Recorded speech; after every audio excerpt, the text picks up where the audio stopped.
Hey, Darcy here with Sculpt Games for the January Boomer Bust. If you remember the Boomer Bust series, we started with a video about me spending $5,000 on an eBay auction where I got about $20,000 worth of MSRP of War Machine, and then me talking about how I was going to sell that. And that was one of the first major investments we put into our store. Um, and you know, okay, when I made that purchase, I knew it was a slam dunk. Okay, no, I didn't know it was a slam dunk, but I had a pretty good feeling about it, right? And really, like looking back on it now, I think we're 8 months out since that first Boomer Bust video. That was a slam dunk. The returns have been seen. We've doubled up. We still have product to sell. We've actually put some of that money from that into more product like it, so we have return customers on eBay. And heck, we might continue to look for War Machine clearances on stores that want to free up a lot of space, and then we are the ones that buy it all at once, and then we parse it out on eBay. So if anybody out there wants to sell me a bunch of War Machines so you can free up a rack of stuff for the next hottest game, I will take your War Machine no matter how slow your player base is for the right price. um, okay, but that was 8 months ago, and Sculpt Games has changed a lot. So looking around the store here, it looks nothing like day one.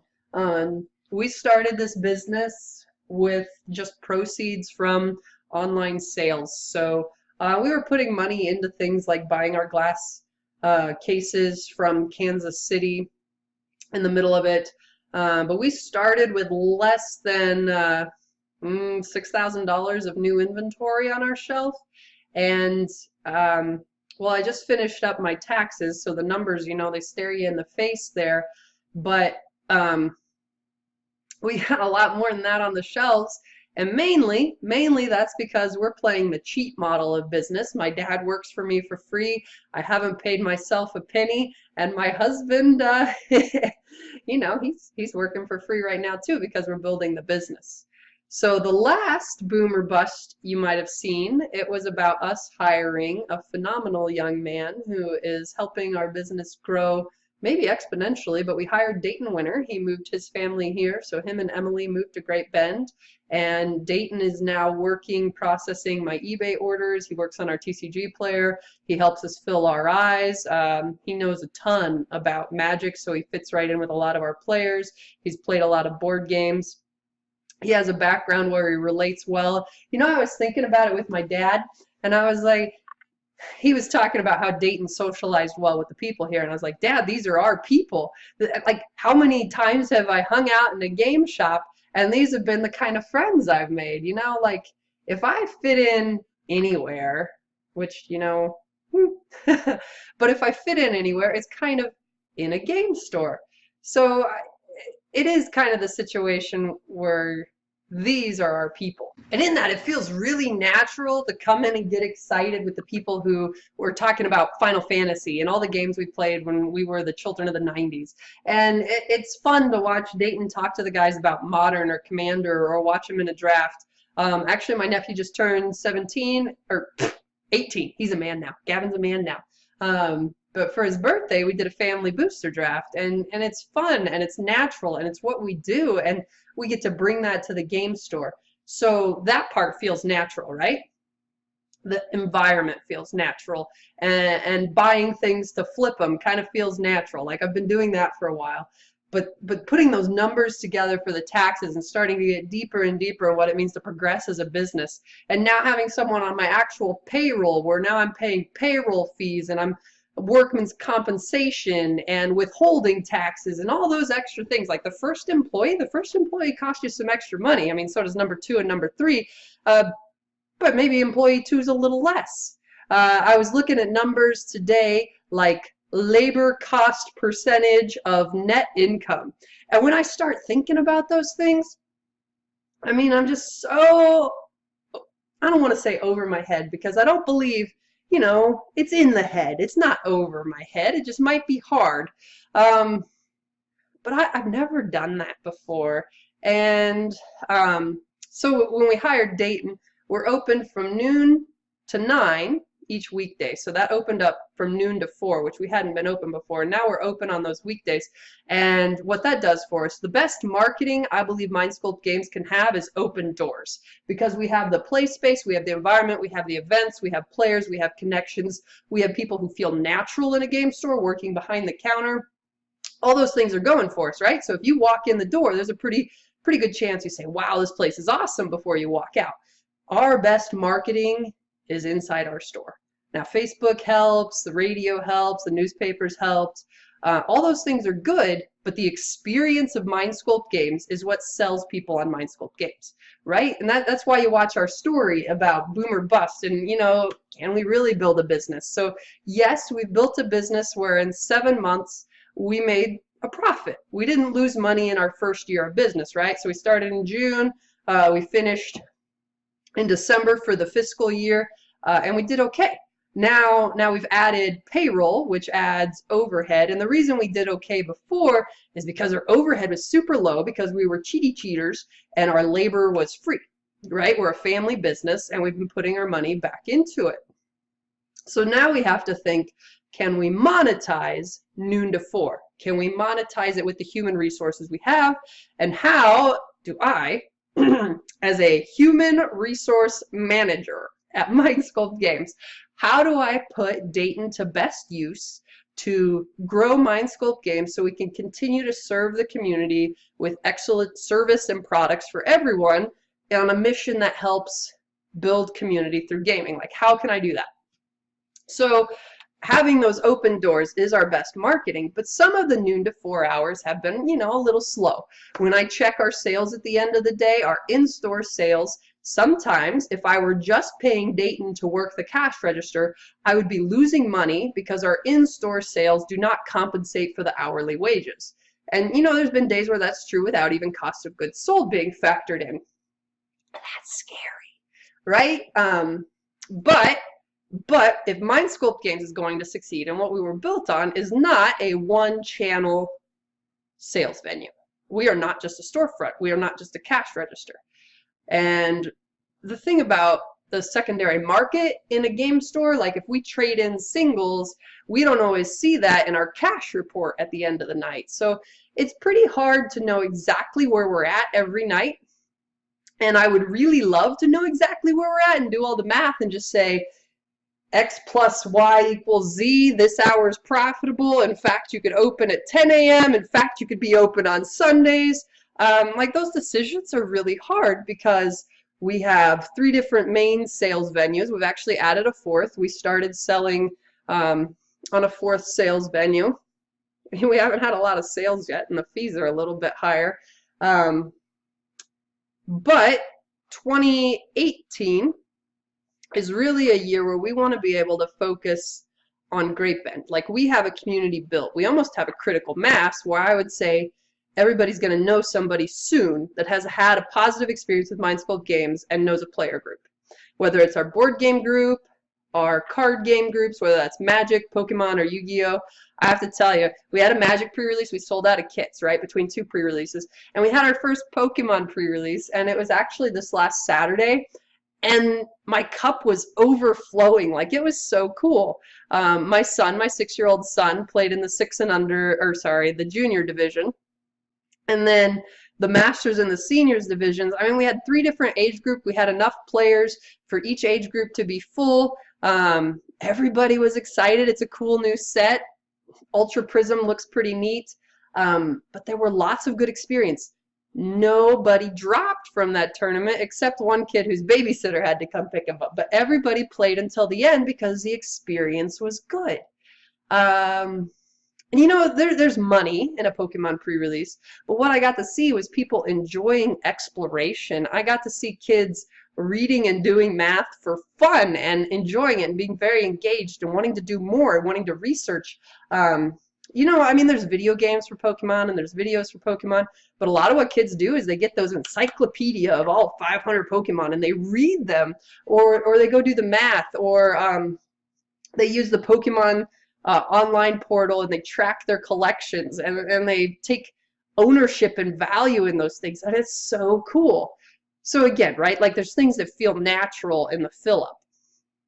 And there's still some numbers to run. We actually got 40 Pokemon kits and we sold 17. We actually have an event on Tuesday where we can run another Pokemon pre-release. And maybe we'll sell through some more of those kits. I don't know that we could really take a loss on Pokemon pre-release kits. They can be sold without the pre-release after a certain date.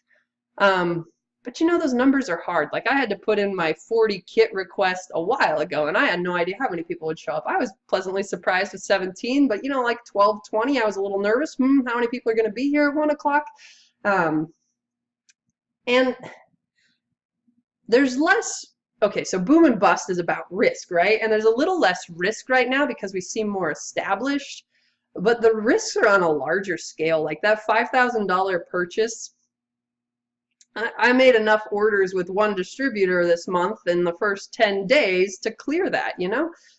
It's just a different level. And they talk about Walmart, and Walmart's a way different level, right? You got this huge scale, and they say Walmart makes 3 cents on the dollar in a year, right? Like that's a good year. And just thinking about how much we're spending and how much we're making and how much we're growing and how much is actually going into our pockets, and when we will want to put money in our pockets, like what our end goal is. There are so many complicated decisions, but they're not as easily photogenic as that first boom or bust where I showed you $20,000 worth of product that I'd never touched before that I bought for $5 grand and was going to try to build a business with. So I was looking at my labor cost percentages of net profits, and I was looking at just in-store sales and then looking at net in-store sales plus net online sales and the difference in those numbers. And I was wondering, like, do I add another piece to the engine? Do we look to hire somebody else? I mean, like, how fast can you grow? And the answer is no, we don't hire somebody else right now because training takes a ton of effort. It's not like we hired Dayton and then I don't get to show up. It's that I hired Dayton and I come and I train him as often as I can, and we talk to each other, and there's phone calls, and there's a Google Doc called Dayton's to-do list, and I add to that list, and then he marks things off on that list, and I ask him questions in that list and he answers in that list, and a lot of those I like check on my phone. And it's like this constant living and breathing of Mind Sculpt Games. Being physically here and working are two different things, and they often coincide.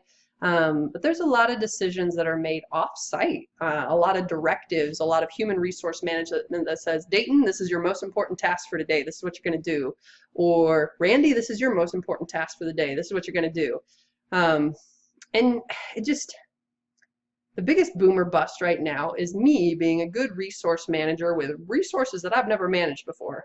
Like I've never been a boss, and now I have an employee, and I have his time, and I have his learning ability, and I have his morale, and those are all resources that I want to try to use in the right ways to build him up, because I would love to have him around in 4 or 5 years in a very important role in this store, but also to build the store up in a way that even if from noon to 4 we're making $10 in in-store sales, hopefully it's better than that. You know, you build up. Every time you're open noon to 4, another customer hopefully knows you're open noon to 4, right? It takes a little while to build those things.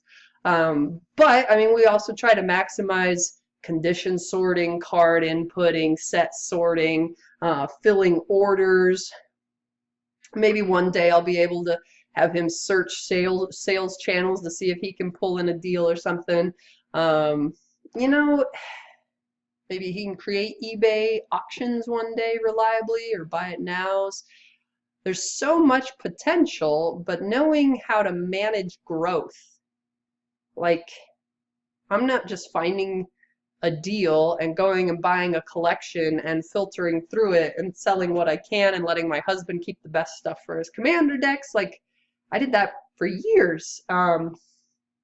But now I'm trying to train and trying to make decisions. Like when I talk about managing growth, our rent in this place is up in June, and when we're running an event where we're selling 52 kits between 2 events, we're pushing back our gondolas, we're giving up our sales space in order to have enough chairs.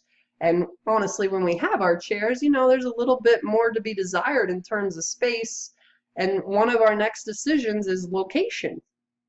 And location is important in square footage, it's important in overhead, it's important in safety of the product. I mean, is it like watertight? Is there humidity problems that'll affect our foils? There's so much that goes into that location decision, and I thought I had it made, and then I walked in one day, and literally while I was in the building, there was snow on the roof, and there was a drip, drip, drip, drip on the carpet. So we're not back to square zero, but I am not signing yet. So, and even then, I mean, the calculations for overhead and what we can do where, like, honestly, in this building, if you look around, our board games, some of them you can only see the title of. I'd rather you be able to see the face. The sell-through rate would be better there. We have a lot of things in the store you can't really touch as easily. Like, I'm going to move the camera just a little bit here. We have this rack over here behind the table that has some sleeves and binders on it, and then over here we added some more grid wall that has binders and stuff on it, but it's over a table. So part of that dilemma is, are people willing to occupy someone else's physical body space who might be sitting at the table to purchase the product? And the answer is really my sell-through rate goes down by placing those products there. So do I need more square footage? Well, need's not an operative term here, but with more square footage, perhaps my sell-through rate would be higher because I could give each board game more frontage, and I could have less social awkwardness in getting to the product, because if things feel socially awkward, people will pursue a product less. So, you know, those why we buy tactics, they're real, and in order to have the most efficient business possible, I would like more square footage. I would not like more overhead, but you know, you can't have your cake and eat it too. But if we find the right location, the next decision will be, well, what product lines do we expand? What new products do we bring in? How do we optimize our square footage? Are we going to sell drinks? Are we going to sell sandwiches? I had this little fantasy the other night. This is why you're going to think I have to manage growth well, right? But I thought, man, if I could just find a business partner who knew the restaurant industry and wanted to join me with Mind Sculpt Games and Table Talk Cafe. Like, yeah. So if there's anybody out there who has a couple G's and a lot of experience in the restaurant industry and wants to help me pioneer a small town restaurant where the tables have a second level that you can play cards on and have your food down here, you know, like almost a cubby hole for your food and then a table. No, I don't know. But a game cafe, like, I would like that. And I don't know if that exists in a town of 15,000 or if I'm just kidding myself, but I mean, there's just so much dreaming that goes on up here, because I have honestly wanted to own a card shop since I was, I don't know, 6th grade, 5th grade, when I was going around to baseball card shops looking for the latest Tom Glavine or John Smoltz or Chipper Jones card with my dad, chasing down that 1989 Ken Griffey rookie card from Upper Deck. Like, that's what me and my dad wanted to do when he retired from the Air Force. We wanted to own a card shop.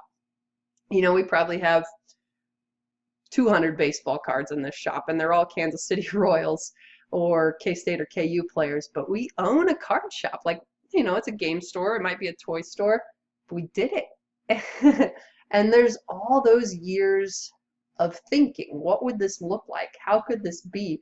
And all those Google tours I've taken of other people's businesses, and all the Facebook pages I've looked at where I click through their photos to see how they arrange their glass cases, or I look at their video tours of their store where they walk people through on their grand opening, and I think, wow, in Washington, D.C., they have to have way more full walls than me because their rent is probably 10 times as much per square foot. And there's ambition, and there's dreams, and there's hopes, and there's this childlike adventure in this. And then there's the numbers and the economics that I'm not schooled in. And this really is the biggest boom or bust. Like, we have a sustainable business model. We produce profit in our first year as a small family-run business where the blueprint was designed by us. We're not a franchise. We're not a copycat model. I mean, we're similar to a lot of different things. There's not a store like us for a while. Like, we can't go anywhere else in Great Bend or an hour's drive and find somebody like us. And I would argue that even if you went all the way out to Wichita, there's not really a store that fits our model exactly. Um, so we're kind of pioneers in what we're doing with our business. And you know, probably every entrepreneur feels that way. And it's exciting and it's scary in ways. So who knows? But I'm trying to make the feelings match the numbers and to let the marketing show the feelings so that other people can feel the feelings and that it's part of the real experience. Like Sculpt Games isn't just numbers, it's not just product, it's tables, it's play groups, it's environment, and it's community. And those aren't numbers, like those are us. We are the people who grew up in game stores. Like I don't know how many times I attended Friday Night Magic from age 13 to 31, you know, reverse those numbers, and that's where I'm at. Game stores kind of shaped me in a way. I met my husband in a game store. He spent lots of time in stores like this. Dayton has spent lots of time in stores like this, and my dad even hunting down baseball cards and taking me to tournaments. He spent lots of time in stores like this, and it's such a resource that when we moved to Great Bend and they didn't have it, we established one for our community, because part of the reason I would want to live in a town is because they have a resource for Nerdtopia. Like they have a game store where I can go play Magic or Pokemon, or I can buy board games. That's part of what I wanted. And I fully believe that is part of why Great Bend got Emily and Dayton to move here. And there was just a guy, he's from Hutch, and he was saying, you know, my wife and I have been thinking about moving here, and his mom lives in the area, but they come down and they game with us, and they don't have a local game store that they like, except, you know, 65 miles away. And it's something we want for Great Bend. It's something we want for us. It feels so natural. But natural growth kind of has to be tamed, wiggled, controlled, you know, here's the flow, here's the numbers. I just like to know more about the business aspects. Like, what does it really mean to have your labor cost at this percentage of your net income? When should you reasonably hire? How long does it take to train before your hiree is sufficiently independent? How much do you trust your business secrets to your new employee? Like, those are things that are hard, and I don't know who to ask, and I don't know what books to read, and there's no college class for me to go to that I know of that would answer it. And well, just keep swimming, you know. It's kind of how it feels, and it's so fun. Like right now it is 9:53 at night and I'm alone in Sculpt Games, and I feel like I'm in my element, like I'm in the store that dreams built. And it's ours, and it's our communities, and it's so cool. One of my favorite places to be in the world is Sculpt Games alone. And you know, I love to be here when everybody else is here, but when I can just sit and think and say, what do we do next? What's the next step to bring more community through gaming? What's the next step to help games build brains? Like, that's such a cool feeling. It's like these are our stepping stones, and we get to share our growth with other people. And I am way past rambling in length, but you know, a $5,000 boomer bust way back when was fun and exciting. And it's I wish I could replicate it all the time. You know, if it was a way, part of the way we do business, and every day I was buying $5,000 eBay auctions and then making profit off of them, great, woohoo! I can't get those opportunities all the time, and that's kind of why we got to build the most sustainable, profitable brick and mortar that we can, is because we want a daily profit. Harry Potter reference, right? We want a profit that we can count on a routine basis, and then we want to be able, you know, when a $5,000 collection walks in. I've got 3 collections this month, but 2 of them were under $100 and one of them was under $1,000. So you know, those are good size hits to keep us busy, but we want that boom type of collection. So if you've got a couple mocks, or you know, you've been collecting for years and you're getting married, or you're having a kid, or you're ready to go to college, or you want to pay off some college debt, bring me your collection. I know how to use it, and I will pay you well for it, because it'll keep my worker busy and I just need to make a little bit of profit off of it. But it's a balance of the numbers and the feelings. And the feelings are really cool and the numbers are good, but managing that in the right way and keeping the goals in mind, well, good luck. Boomer bust, we're starting 2018 strong, looking for a new location, looking to keep growing. Sold out our 54 pre-release kits for Magic, had a strong Pokemon pre-release. We have a Yu-Gi-Oh! Sneak peek coming up, our first Warhammer League coming up. Like, there's so many growth indicators that are positive. I just hope I can manage them well, train well, keep the mission strong, try to serve everyone as much as we can through fun and games and community and brain building and all of that, and just see where we get. So, Sculpt Games, hope we're doing it right.